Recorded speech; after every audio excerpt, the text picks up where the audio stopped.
The pitching matchups got no better at LakePoint Sports in 2020 than Christian Little versus Caleb Logerwell.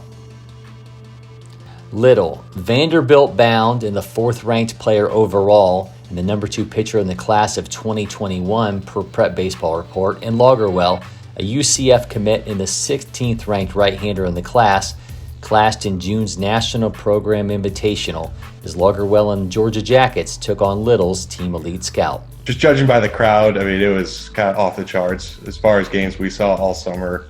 You know, you've got 30-plus MLB scouts and agents there to watch both these teams go at it. And then you've got the potential that these two have, with Logerwell being in the low 90s with one of the best breaking balls we've seen, and then Little, who can just absolutely carve and as well in the low 90s, but he's got, you know, curveball, slider, changeup, everything for strikes.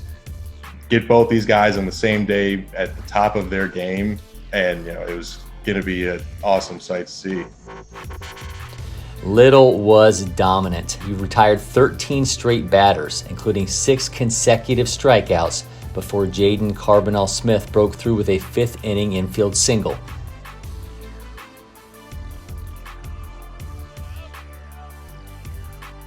But the righty responded with 2 more Ks, getting the next batter on 3 straight pitches, then followed with another swing and a miss to get Team Elite out of the 5th.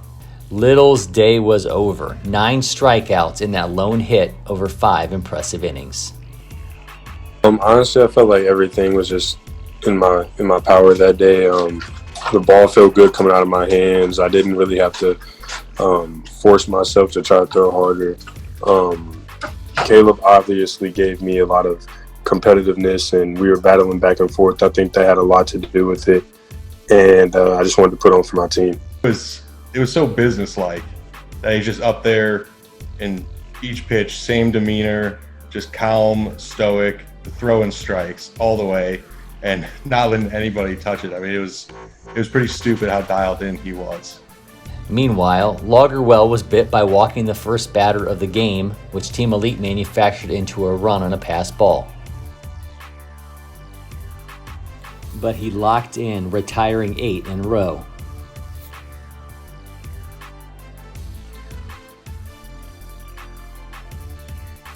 But Georgia Jackets found themselves down 2-0 in the 4th as Benny Montgomery, who reached on a fielder's choice, scored as he looked to steal 3rd, and the ball went sailing into left field. I was just sitting in the dugout, and I was like, every inning thinking to myself, okay, this is what I got to go out there and do. I got to match up to what he's doing physically, mentally, and just make my performance just like his.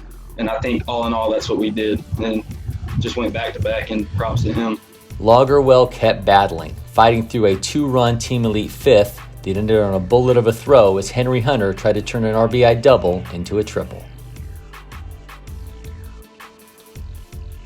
The Georgia Jackets offense broke through for a pair of 6th-inning runs and had the bases loaded with 2 outs before a lineout ended the threat. But Logerwell proved the workhorse, and against a lineup that included 9 Division I commits, including 4 future SEC and 3 soon-to-be ACC bats, he was spectacular, fanning 9 while yielding 2 hits and a walk. I'm extremely impressed, and we had talked about it after I had met him after that and talked to him about it, and it was a great game on his behalf, and he battled for sure. He proved he had grit and he had the stuff to hang. It was definitely tough, but I definitely knew that just make sure that I stick with the simple things, trust my off-speed pitch, trust my fastball, hit my spots, and just don't give them anything to hit. And just all in all, just make sure that I'm doing what I can do. And if they hit me, they hit me. If not, then I succeed. Because game of baseball is failure, so at least I'm going to try to fail. Luckily, I didn't too much. He needed to be on his A game to make this a game at all, and he was. I mean, we've known about the spin rates on his fastball and breaking ball, but he took it to another level in game, just pounding the zone. And I think he was up to 94 with a 2,800 spin rate on his fastball, and then he throws in just a hammer of a breaking ball that's got 3,000 plus spin on it. I mean, those were elite pitches that he throws for strikes and challenges people to hit him. He's a really fun guy to watch. We saw him multiple times in the summer, and it's just awesome when he steps on the mound and he's dialed in like that. Team Elite emerged with a 4-2 win, but two of the top arms in the class of 2021 certainly stole this show. I've had some pretty good matchups, but all in all, facing a PG All-American, a PBR feature game select kid, just all in all, it was incredible.